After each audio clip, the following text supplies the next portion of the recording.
11 июл президенти ҷумҳурии Тоҷикистон пешвои миллат муҳтарам Эмомалӣ Раҳмон дар шаҳри Панҷакен муассисаи таҳсилоти миёнаи умумии рақами 115-ро ифтитоҳ намуданд. Иншооти соҳаи маориф бо ҷонибдорӣ аз сиёсати маорифпарваронаи сарвари давлат муҳтарам Эмомалӣ Раҳмон ба хотири ташаккули зеҳну тафаккури хонандагон ва рушди соҳаи маориф бунёд шудааст. зимни шиносоӣ бо шароити муассиса ба пешвои миллат муҳтарам Эмомалӣ Раҳмон иттилоъ дода шуд ки иншоот барои ба таҳсил фаро гирифтани 800 хонанда дар ду баст пешбинӣ шуда, дар он 36 омӯзгори соҳибтахассус бо кор таъмин шуданд.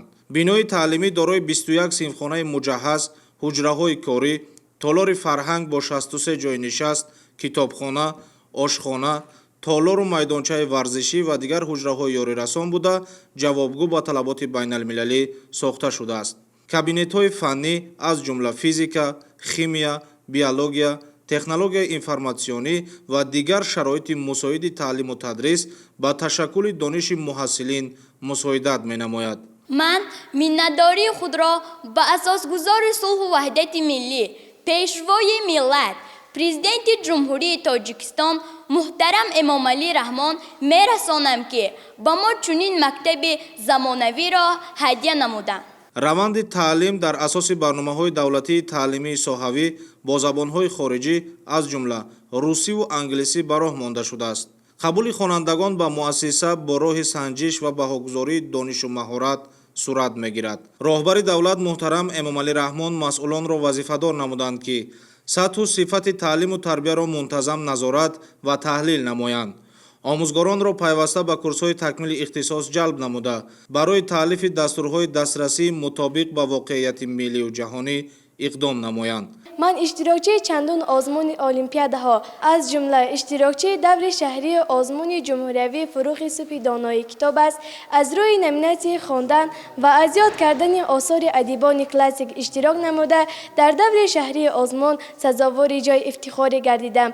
من منتداری خود را از نام خود و از نام تمام خوانندگان این مؤسسه به اساسگذاری صلح و وحدت ملی، پیشوای ملت، پرزیدنت جمهوری تاجیکستان محترم امامعلی رحمان میرسانم که برای ما چنین مکتب نو و زمانوی را تحفه نموده. дар ҳамин ҷо пешвои миллат муҳтарам Эмомалӣ Раҳмон ба таври фосилавӣ ба фаъолияти як қатор иншоот аз ҷумла муассисаи таълимӣ то мактабӣ дар деҳаи Суҷина барои 120 кӯдак, бинои муассисаи таҳсилоти миёнаи умумӣ дар деҳаи Косатарош барои 520 хонанда дар ду баст, синфхонаҳои иловагӣ дар деҳоти Сор барои 120 хонанда, бинои ҳизби халқии демократии Тоҷикистон дар маркази шаҳр бо 63 ҷойи корӣ, бинои раёсати кумитаи давлатии амнияти миллӣ дар деҳоти Саразм, бинои ҷамоати деҳоти Лоиқ Шералӣ ва меҳмонхонаи Фариз дорои 60 ҳуҷра дар маркази шаҳри Панҷакентро ифтитоҳ намуданд.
شانسون